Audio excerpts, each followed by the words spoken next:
नमस्कार। महापुरुषों का कहना है कि कविता हमें बेहतर इंसान बनने में सहायता करती है। इसलिए ये जरूरी लगता है कि कविता सब तक पहुंचे, सब कविता को जानें और समझें।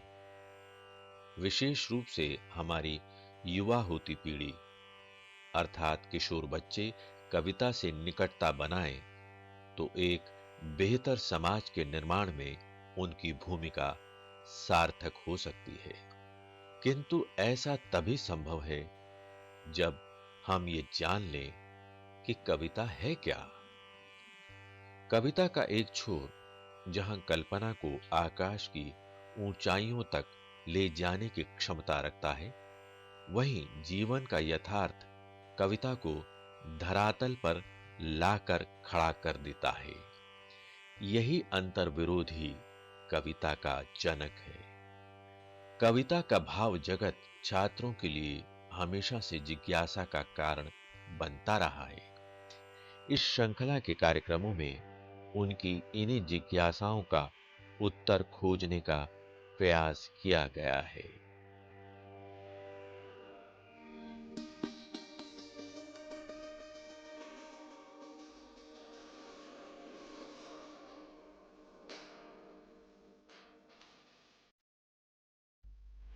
नमस्कार साथियों, आज हम प्रस्तुत कर रहे हैं भक्तिकालीन निर्गुण काव्यधारा के प्रसिद्ध कवि कबीर और उनके दो पदों पर आधारित एक कार्यक्रम।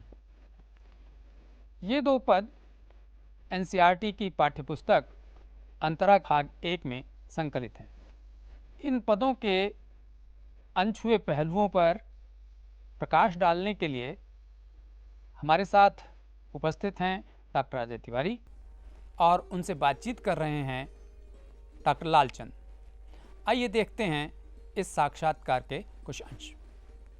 नमस्कार मित्रों, आज हम कबीर और उनकी कविता पर चर्चा करेंगे। चर्चा से पहले परिचय। मैं लालचंद राम भाषा शिक्षा विभाग एनसीईआरटी में कार्यरत हूँ। चर्चा के लिए विषय विशेषज्ञ के रूप में हमारे बीच उपस्थित हैं डॉक्टर अजय तिवारी। डॉक्टर अजय तिवारी दिल्ली विश्वविद्यालय के हिंदी विभाग से सेवानिवृत्त हैं। भाषा साहित्य की दुनिया में विशिष्ट नाम है। डॉक्टर अजय तिवारी, आपका स्वागत है। नमस्कार। नमस्कार लालचंद जी। कबीर और उनकी कविता पर चर्चा करने से पहले कबीर के दो पद, अरे इन दोहुन राह न पाई और बालम आओ हमारे गेहरे, इन पर चर्चा होगी। चर्चा से पहले आइए सुनते हैं कविता पाठ। पहली कविता है अरे इन दोहुन राह न पाई। हिंदू अपनी करय बड़ाई, गागर छुअन न देई। वेश्या के पायन तर सोवै, यह देखो हिंदुआई। मुसलमान के पीर औलिया, मुर्गी मुर्गा खाई। खाला केरी बेटी ब्याहे, घरहि में करे सगाई। बाहर से एक मुर्गा लाए, धोय धाय चढ़वाई। सब सखियाँ मिल जेवन बैठी, घर भर करे बड़ाई। हिंदुअन की हिंदुआई देखी, तुर्कन की तुर्काई। कहें कबीर सुनो भाई साधो, कौन राह वह जाई। कहें कबीर सुनो भाई साधो, कौन राह वह जाई। दूसरी कविता है बालम आओ हमारे गेहरे, तुम बिन दुखिया देह रे। सब कोई कहे तुम्हारी नारी, मोको लागत लाज रे। दिल से नहीं लगाया, तब लग कैसा स्नेह रे। अन्न न भावै, नींद न आवै, गृहबन धरै न धीर रे। कामिनी को है बालम प्यारा, ज्यों प्यासे को नीर रे। है कोई ऐसा परोपकारी, पिवसों कहे सुनाए रे। अब तो बेहाल कबीर भयो हैं, बिन देखे जीव जाए रे। अब तो बेहाल कबीर भयो हैं, बिन देखे जीव जाए रे। बिन देखे जीव जाए रे। बहुत अच्छा पाठ किया आपने लालचंद जी इन पदों का, और इस पाठ से ही पदों के कई छिपे हुए अर्थ जी सामने आ जाते हैं। इससे निश्चित रूप से विद्यार्थियों को लाभ होगा। धन्यवाद डॉक्टर तिवारी जी। अब हम कविता पर चर्चा शुरू करते हैं, पर कविता पर चर्चा से पहले हम चाहते हैं कि कवि का परिचय हो जाए, जिससे कि कविता को समझने में विद्यार्थियों को मदद मिलेगी। आपकी बात सही है, क्योंकि कविता कवि का ही बयान होती है, जी इसलिए कवि से परिचय कविता को समझने में मददगार होता ही जी है।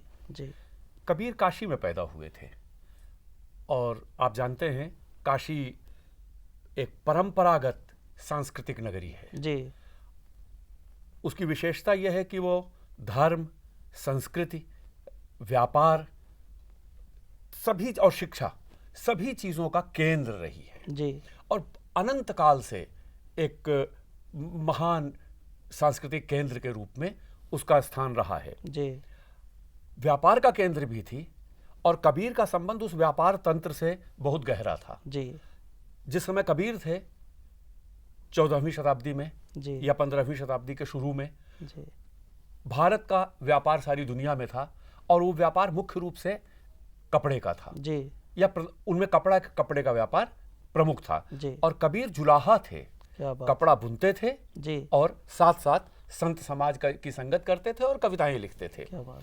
तो जुलाहे के रूप में जी कबीर का जीवन उनकी रचनाओं में भी बराबर आता है। जी दूसरी चीज उल्लेखनीय है कि कबीर देखिए राम के उपासक हैं, और कबीर मुसलमान परिवार में पैदा हुए। नीरू और नीमा उनके माता पिता का नाम था। जी, पर निर्गुण निराकार राम। हाँ, वो बाद में चर्चा में आएगा ही। जी तो मुसलमान परिवार में पैदा हुए थे जी और राम का नाम लेते थे। जी इसमें कहीं कोई बाधा उस समय नहीं आती थी। जी तीसरी बात ध्यान देने की है कि कबीर मृत्यु से पहले काशी छोड़कर मगहर चले गए थे, जबकि पूरे देश से धार्मिक विश्वास के लोग मरने के लिए काशी आते थे, क्योंकि उससे सीधे स्वर्ग जाया जाता था। क्या बात है। तो कबीर ने इस धार्मिक विश्वास के पाखंड को, उसके अंधविश्वास को चुनौती देते हुए जी अपनी मृत्यु का चुनाव किया, कि अपने मृत्यु के स्थान का चुनाव किया कि मैं काशी में नहीं मरूंगा। दूसरी चीज कबीर के बारे में यह जरूर ध्यान देनी चाहिए, कहा जाता है कि वे रामानंद के शिष्य थे।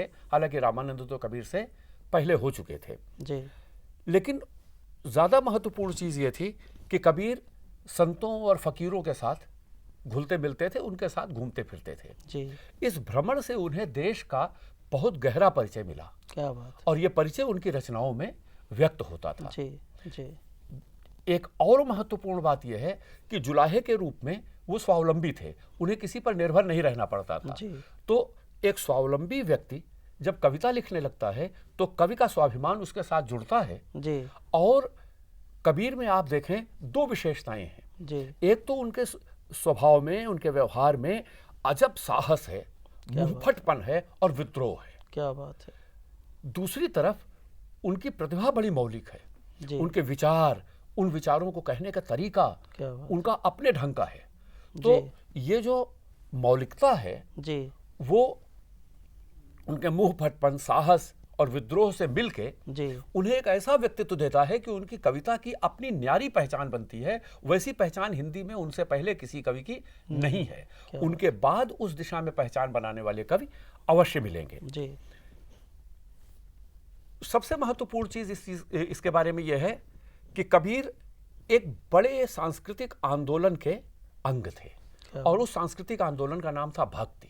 जी और आप गौर करेंगे कि जिनके माता पिता का नाम नहीं पता, जी। जिनके कुल वंश का नाम नहीं पता, जी। जिनके पास समाज की कोई हैसियत नहीं है, जी। ऐसे तमाम लोग अपनी अभिव्यक्ति करते हुए आते हैं। ये है भक्ति। क्या बात। और जब समाज के इतने निचले तबके के, इतने उपेक्षित समुदायों के, इतने तिरस्कृत वर्गों के प्रतिनिधि अपनी भावना अभिव्यक्त करते हैं, तब हिंदी साहित्य का स्वर्ण युग पैदा होता है, क्या बात जिसका नाम भक्ति है। भक्ति, हाँ। कबीर उस भक्ति आंदोलन के एक बड़े प्रवर्तक और पुरोधा कवि हैं।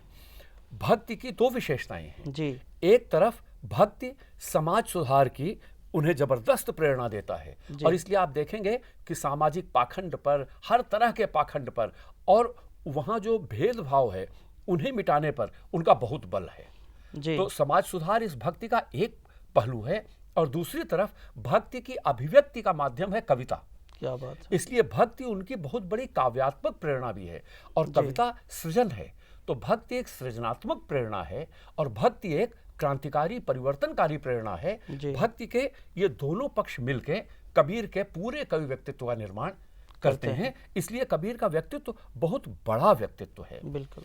लेकिन कबीर की भक्ति के आम प्रचलित पैमानों से थोड़ा हट के है, जी।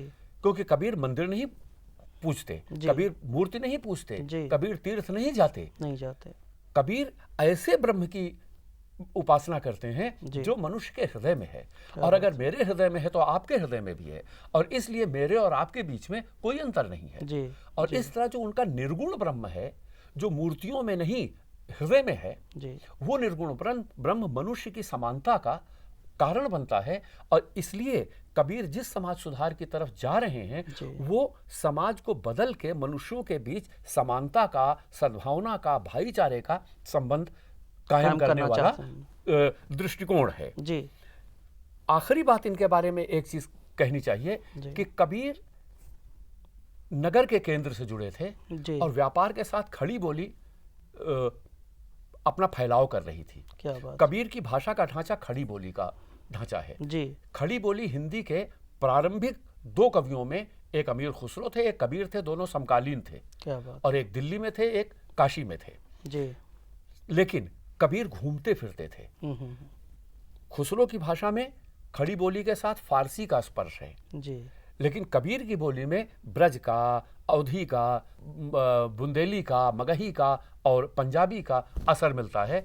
तो कबीर जो घूमते फिरते थे, जी। उन सभी जगहों से भाषा का संस्कार और प्रभाव लेते थे। इसीलिए कबीर की भाषा के लिए आचार्य रामचंद्र शुक्ल ने कहा था कि वो पंचमेल खिचड़ी है। जी। तो खड़ी बोली जिसमें पंचमेल खिचड़ी है, ऐसी भाषा का प्रयोग करते थे। तो अनुभव का विस्तार और भाषा का विस्तार, ये दोनों मिलके कबीर की कविता को एक अद्भुत स्वरूप प्रदान करते हैं, नया आयाम प्रदान कर। नया आयाम प्रदान करते हैं। ये कबीर की विशिष्ट पहचान है। क्या बात है। धन्यवाद डॉक्टर तिवारी जी, आपने बिल्कुल ठीक कहा। जो कबीर संबंधी आपने जानकारी दी है, कबीर और कबीर की कविता को समझने में ज़्यादा मददगार होगी। लेकिन कबीर की कविता से संबंधित कुछ प्रश्न, कुछ जिज्ञासाएं हमारे पास हैं जो हम आपके सामने रखना चाहते हैं। अवश्य। पहला प्रश्न है कि जो कविता में आया था कि कौन राह वह जाई, इसमें राह से कवि का क्या आशय है? कबीर क्या कहना चाहते हैं? बिल्कुल आपने इसके ठीक बारे सवाल किया, क्योंकि इस पूरी कविता का जो मूल केंद्र बिंदु है, वो सुझाव वाला बिंदु, जी। वो इस राह में ही निहित है। क्योंकि आप देखें, कविता शुरू होती है, दोहू न राह न पाई। जी। तो हिंदुओं ने रास्ता नहीं पाया, मुसलमानों ने रास्ता नहीं पाया। जी। उनके यहाँ इस तरह का आडंबर और पाखंड है, इनके यहाँ इस तरह का आडंबर और पाखंड है। जी। तो उनके समाज में भी, और काफ़ी कुछ आज के समाज में भी, मुसलमान और हिंदू ये दो मुख्य समुदाय हैं जिनके बीच संबंध और सामंजस्य की समस्या जी। दिखाई देती जी। है। जी। तो कबीर इस चीज़ को देख रहे हैं, और क्यों ये समस्या बढ़ती है, इस पक्ष को समझ रहे हैं कि दोनों के अगर आडंबर पक्ष को लिया जाए, दोनों के अहंकार पक्ष को लिया जाए, दोनों के विभ्रमों को लिया जाए, जी। तो कोई रास्ता नहीं निकलेगा। इसलिए वो उन दोनों चीज़ों का वर्णन करने के बाद वो कहते हैं कि कहे कबीर सुनो भाई साधो, कौन राह वह जाई। जी। तो राह का अर्थ यहाँ रास्ता भी है, विश्वास भी है, पंथ भी है। जी। जी। तो अगर इन सबको एक पारिभाषिक शब्द में कहा जाए जो राह का स्थानापन्न बन सके तो वह है मार्ग। जी क्योंकि विचार के मार्ग भी होते हैं, विश्वास के मार्ग भी होते हैं और चलने के मार्ग भी होते जी हैं। तो विश्वास पर ही तो आदमी चलता है। बिल्कुल तो यहाँ किस मार्ग पर चलें, किस विश्वास के अनुसार चलें, जी सवाल ये है। इन दोनों पे नहीं चल सकते, मतलब इन दोनों से अलग ऐसे रास्ते पर चलना चाहिए या चलना आवश्यक है। आप खोजिए वो रास्ता जो दोनों को मिला सके, दोनों के अलगाव को खत्म कर सके और इसलिए मनुष्य की सामान्य भावभूमि अर्जित कर सके और समाज को एकताबद्ध करने में सहायता कर सके। क्या बात है, ये उनका क्या बात। उद्देश्य है इस सवाल से। बिल्कुल ठीक। कविता में कबीर कई सारे प्रश्नों को छोड़ देते हैं। एक अगला प्रश्न है, ऐसा आभास होता है कि हिंदू और मुसलमान दोनों की आलोचना कबीर करते हैं, ऐसा क्यों करते हैं, वो किस लिए करते हैं? बहुत प्रासंगिक समस्या है ये। और जो आभास कबीर को होता था, अगर आज होते कबीर जी तो उन्हें आज भी वही आभास होता। बिल्कुल और इसलिए वो कहते हैं कि देखो हिंदुओं को अपनी बड़ाई करते हैं, पानी नहीं छूने, गगरा नहीं छूने देते, कथनी और करनी का अंतर। गगरा नहीं छूने देते, जी वेश्याओं के पांव के नीचे सोते हैं। जी। ये हिंदूपन देखो। उसी तरह मुसलमानों के लिए कहते हैं। जी। तो उनके पीर औलिया मुर्गा मुर्गी खाते हैं। हम्म, कबीर संत हैं, जी अहिंसा को मानते हैं, परपीड़ा को बुरा मानते हैं, जी लेकिन वो धर्म के अनुसार परपीड़ा को मान्य समझते हैं। तो जहां जिस तरह का पाखंड है, जी कबीर उस चीज का विरोध करते हैं। क्या बात। लेकिन साथ साथ वो सभी हिंदुओं, सभी मुसलमानों के लिए नहीं कहते ये बात, जी क्योंकि ये उनके लिए है जो हिंदुओं मुसलमानों को अलग करने का प्रयास करते हैं, जी। क्योंकि ये चीजें अलग करने वाली हैं। जी तो दो तरह के हिंदू हैं, दो तरह के मुसलमान हैं कबीर की नज़र में। जी एक वो जो हिंदुओं मुसलमानों को अलग करने वाले प्रतिमान सामने रखते हैं, तौर तरीके अपनाते हैं, और एक वो जो इन तौर तरीकों को छोड़ के दोनों को मिलाने का तौर तरीका अपनाते हैं। जी। कबीर खुद उन्हीं में है। जी जी, इसलिए जी आलोचना करते हैं दोनों के बीच जो अलगाव करने वाली प्रवृत्तियां हैं जी। उनके कारण। क्या बात है, क्या बात है। यानी कबीर दोनों को मिलाना चाहते हैं, एक नए समाज, नए मनुष्य की रचना चाहते हैं। एक कविता में एक जगह कहीं आया है, तुम बिन दुखिया देह ने, दूसरे पद में आया है। हाँ, दूसरे पद की शुरुआत में बालम आओ हमारे गहरे, तुम बिन दुखिया देह रे। तुम बिन दुखिया देह कबीर ने क्यों कहा है, किस संदर्भ में कहा है? हाँ, आप इस कविता का अगर पूरा स्वरूप देखें जी तो ये कविता प्रेम के रूपक में लिखी जा रही है। जी और प्रेम ऐसा भाव है जिसके प्रति होता है, जी उससे दूर होने पर व्याकुलता पैदा करता है। क्या बात है। तो हमारे गेह आओ, इसका मतलब वो जो बालम है वो उनके घर में नहीं है, नहीं है, निश्चित रूप उसे से। बुलाना चाहते जी हैं। जी जी तो और वो है नहीं, इसलिए देह व्याकुल है, देह पीड़ित है। क्या बात है। तो प्रिय से मिलन की आकांक्षा है और विरह की पीड़ा है, इसलिए तुम बिन दुखिया देह रे कहा गया है। क्या बात है। दूसरे पद में ही कबीर एक जगह कहते हैं, कामिनी और बालम, दो शब्द का प्रयोग किया है। कामिनी और बालम, इसके माध्यम से कबीर क्या कहना चाहते हैं? इस पूरे कविता के इस पूरे पद के भाव संदर्भ को समझने के लिए ये दोनों पारिभाषिक शब्द हैं। जी आपने बिल्कुल सही सवाल किया है। इसको आगे बढ़ाने से पहले एक वाक्य में ये भी कह देना उपयुक्त लगता है जी कि साखी, सबद, रमैनी, तीन तरह की चीजें उन्होंने लिखी हैं। जी साखी का मतलब है साक्ष्य। जी तो वो किसी तथ्य का साक्ष्य प्रस्तुत करते हैं, वो दोहों में है। सबद, जहां वो किसी अनुभव का वृत्तांत रचते हैं, जी। वो पदों में है। क्या बात है। और रमैनी है जहां वो भक्ति की मतलब भावना व्यक्त करते हैं और कीर्तन करते हैं, उस तरह की चीजें वो रमैनी में चौपाई और उस तरह के रमैनी रामायण वाले छंदों में वो रची गई। रचा है, माने आख्यान की शैली में रचा गया है। रमैनी शब्द का असल में रामायण से जुड़ा हुआ तो है, लेकिन वो आख्यान है मूल रूप से। तो कबीर की कविता में भी आप देखें बड़ी वैरायटी है। जी यहाँ पर वो पद है, यानी सबद है।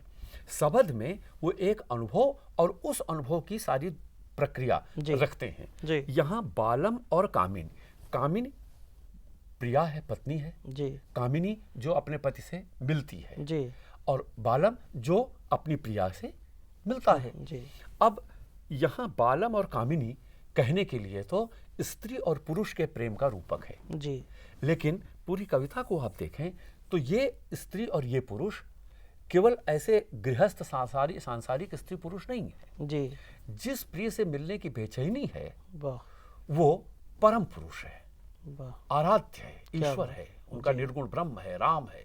वाह और जो कामिनी है वो स्त्री के रूप में जीव का प्रतीक है। वाह जो जीव आत्मा से परमात्मा से मिलने के लिए, जो आत्मा ब्रह्म से मिलने के लिए व्याकुल है, ये उसका प्रतीक भी है। क्या बात। और इस रूप में ये दोनों शब्द जी इस पूरी कविता में अर्थ के दो धरातलों को हमारे सामने जोड़ते हैं, दो धरातलों को मिला के एक रूपक बनाते हैं। जी एक पति पत्नी का सांसारिक प्रेम जी और वहां का विरह, एक उसके आधार पर जीव और परमात्मा के, आत्मा और परमात्मा के, जीव और ब्रह्म के मिलन का आध्यात्मिक अर्थ। क्या बात है। तो दोनों अर्थों को मिलाने वाले ये दो पद हैं। इनके माध्यम से कबीर लौकिक प्रेम के माध्यम से अलौकिक लौकिक प्रेम प्रेम की की व्यंजना बात करते हैं। क्या बात। ये उनकी विशेषता है। क्या बात है। कविता से जुड़ा हुआ अगला प्रश्न है, कबीर परोपकारी एक जगह कह रहे हैं, हाँ। किसके लिए कह रहे हैं? बिल्कुल। आप एक बात जानते हैं, सगुण ब्रह्म में तो दिखाई पड़ रहा है कि ये फलां की मूर्ति है, ये फलां मंदिर है। निर्गुण ब्रह्म में तो ऐसी कोई धारणा है नहीं। तो उस ब्रह्म की पहचान कराने वाला जी। और उस ब्रह्म से मिलने का रास्ता बताने वाला कोई एक और होना चाहिए, जी। वो होता है गुरु। क्या बात। इसलिए निर्गुण ब्रह्म की उपासना करने वालों में गुरु की बड़ी महिमा है। जी। और कबीर ने गुरु की महिमा पर बहुत साहित्य यूं भी लिखा लिखा है। है। यहाँ उस गुरु का संकेत है, परोपकारी के है रूप में। कोई ऐसा पर उपकारी, पीयूषों कहे सुनाए रे। जी ये पंक्ति इसकी बड़ी निर्णायक पंक्ति है।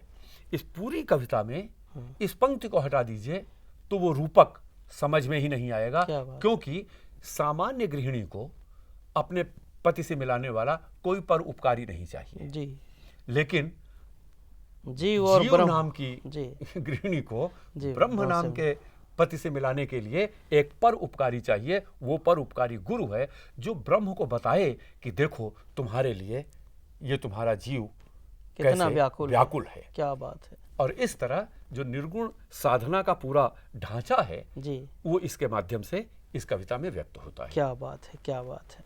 डॉक्टर साहब, आपने कबीर और उनकी कविता से संबंधित जिन बिंदुओं पर प्रकाश डाला है वो बहुत मार्मिक हैं, बहुत ही सुंदर है। हाँ, इसमें अगर आप अनुमति दें जी। तो एक छोटी सी बात और जोड़ी जानी चाहिए, बिल्कुल जोड़िए। जिससे उनकी कविता का एक और पक्ष सामने आता है और वो कला का पक्ष है। क्या? जी कहते हैं, कामिनी को है बालम प्यारा, ज्यों प्यासे को नीर रे। क्या बात है। देखने में लगता है कि कामिनी को प्रिय वैसे ही अच्छा लगता है जैसे प्यासे को पानी अच्छा लगता है। तो ये एक उपमेय है, एक उपमान है। जी पानी और प्यासा उपमान आया है, जी। लेकिन ऐसा है नहीं। अगर जीव और ब्रह्म वाला अर्थ भी इसमें है, जो कि है, जी तो ये कामिनी वाला रूप, ये प्रतीक भी उपमान है। जी तो एक जो अप्रस्तुत है उसके दो उपमान हैं, एक प्रस्तुत है और फिर उस प्रस्तुत का एक और उपमान है। और इस तरह एक बात के लिए एक उपमान, फिर उस उपमान का उपमान। ऐसी कला बड़ी दुर्लभ है, जी। बहुत कम कवियों के यहाँ दिखाई पड़ती है। क्या बात है। इसलिए कबीर ये कहना कि पढ़े लिखे नहीं थे, कला वाला नहीं जानते थे, मुझे ये बात ठीक नहीं लगती है। बड़ी गहरी कलात्मक सूझबूझ वाले कवि हैं। क्या बात है। कबीर सिद्धहस्त हैं। सिद्धहस्त हैं। क्या बात है।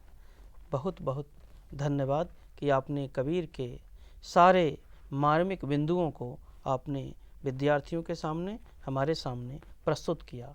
आपने कबीर पर जो विचार दिया है वह अत्यंत सुंदर है, मार्मिक है। आप हमारे बीच आए, आपका धन्यवाद। नमस्कार।